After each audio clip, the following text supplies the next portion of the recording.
Hello everyone, welcome back to Vedashree TET classes. तो आपको पता ही है यहाँ पर मैं आपको हिंदी की तैयारी करवाती हूँ सीटेट और यूटेट के एग्ज़ाम के लिए।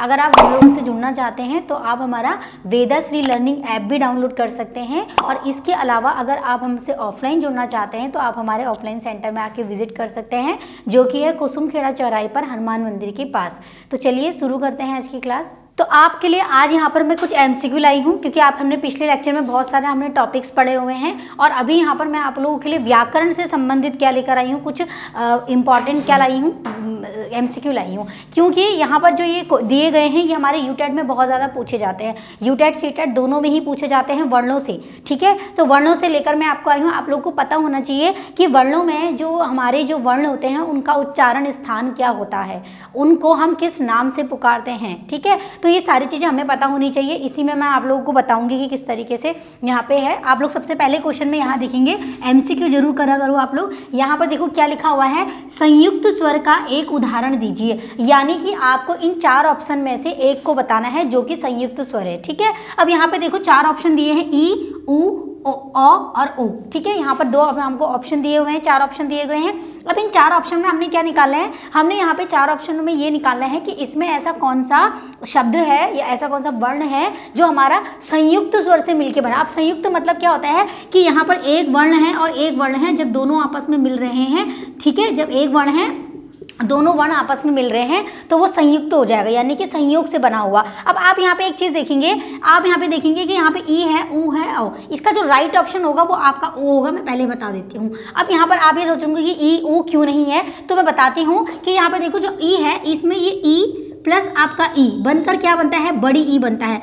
छोटा ऊ प्लस छोटा ऊ बनकर क्या बनेगा, यहाँ पे बड़ा ऊ बनेगा। इसी तरीके से यहाँ पे ओ प्लस ओ बराबर क्या बन जाएगा, यहाँ पे आ बन जाएगा। अब एक चीज देखो, अब ये ओ किससे बनता है, ये ओ प्लस हमारा ऊ से मिलकर बनता है। ठीक है, ओ और ऊ से मिलके बना हुआ है, यानी कि हमारा जो ये ओ है वो ओ और ऊ से मिलके बना हुआ होगा। अब यहाँ पर एक चीज आप लोग को समझनी है, अगर आपको संयुक्त वर्ण नहीं पता है तो मैं यहाँ पे आपको क्वेश्चन के साथ, अब ये मत बोलना कि मैम यहाँ पर 6 क्वेश्चन लेकर आई हैं लेकिन हमें सिर्फ 6 क्वेश्चन से हमारा थोड़ी हो जाएगा। लेकिन इन 6 क्वेश्चनों में मैं आपको 60 नंबर दे सकती हूँ। मैं आप लोगों को यहाँ पे 7 से 8 या 10 6 नंबर है, 6 के आप डबल कर लो, क्योंकि मैं आपको यहाँ पे चारों ऑप्शन समझाने वाली हूँ। ठीक है, चारों ऑप्शन समझाऊंगी तो आपको कॉन्सेप्ट भी समझ में आ जाएगा। देखो अब आपने एक चीज नोटिस करी होगी कि यहाँ पर एक जाति है और एक जाति है। अब ये दोनों जातियां जब मिल रही है तो ये आ बना रही है। यहाँ ई और ई दोनों जाति के हैं तो ये इसने बड़ी ई बना दिया। ऊ और ऊ ये क्या है, दोनों सेम जाति के, तो इसने ऊ बना दिया। लेकिन आप ओ को देखोगे तो यहाँ पर दोनों जाति सेम नहीं है, यहाँ पर ओ है और यहाँ पर ऊ है, मिलकर क्या बना रहे हैं, ओ बना रहे हैं। यानी कि हमेशा जो संयुक्त स्वर होता है यहाँ पर क्या कहेगा, संयुक्त स्वर वो होगा जो दूसरा जो एक दूसरे से क्या होगा, विजातीय होगा, सजाती नहीं होगा। ठीक है, तो यानी कि ये दोनों विजातीय हैं, जहां पर विजातीय आ जाता है वही हमारा संयुक्त हो जाता है, तो ये आपका ओ हो जाएगा।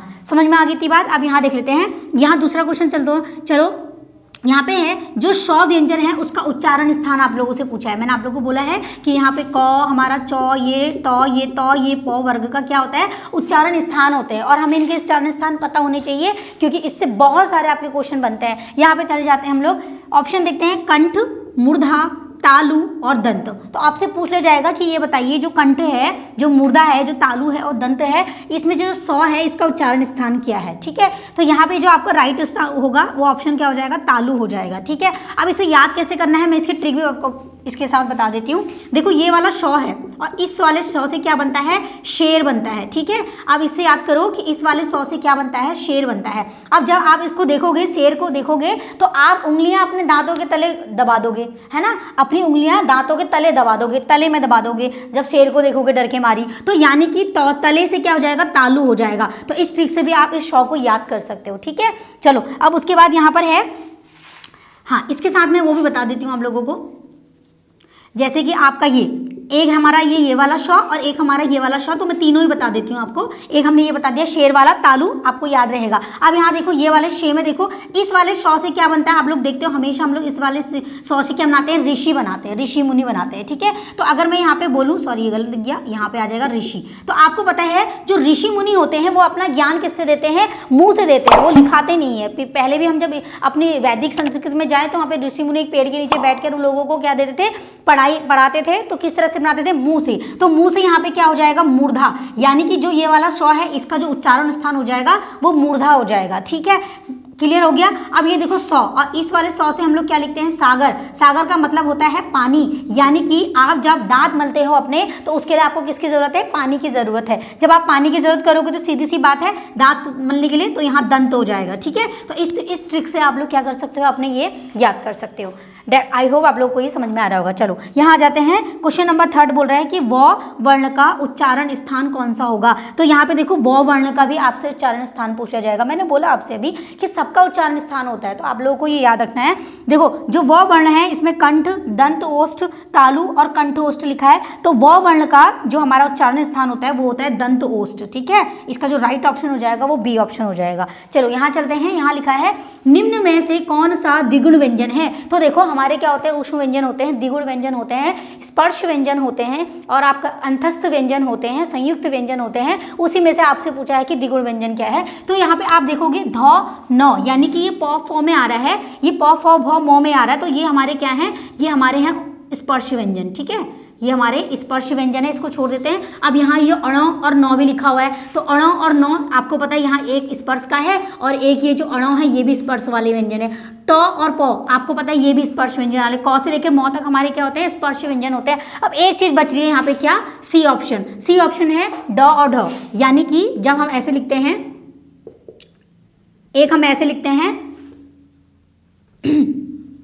एक हम ऐसे लिखते हैं डमरू और एक हम ऐसे लिखते हैं डंगरू। ठीक है, तो इसमें यही फर्क होता है, हम लोग यहाँ पे अणो लगाते हैं, इसमें अणो लगाते हैं। इस तरीके से ये हमारे क्या होते हैं, ये हमारे द्विगुण व्यंजन होते हैं, यानी कि इसमें दो गुण सम्मिलित है। ठीक है, सेम होते हैं। ये वाला ड और ये वाला ढ अलग होता है और ये दोनों अलग होते हैं, इनके नीचे बिंदा लगा होता है। ठीक है, चलो ये तो हो गया। अब यहाँ क्वेश्चन नंबर 5 में चलते हैं।